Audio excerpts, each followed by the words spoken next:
రెండవ సూత్రంలో 5వ భాగం. తన సహజ శుద్ధావస్థను చేరటానికే మనసెప్పుడూ ప్రయత్నిస్తూ ఉంటుంది.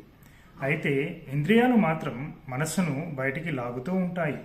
ఇలా మనసు వెలుపలికి వెళ్లకుండా అరికట్టడమే మనోనిగ్రహం. మనస్సును నిగ్రహించి ప్రజ్ఞానగణ ఆత్మలో లయం చేయటానికి, దాన్ని అంతర్ముఖం చేయటమే యోగానికి మొదటి మెట్టు.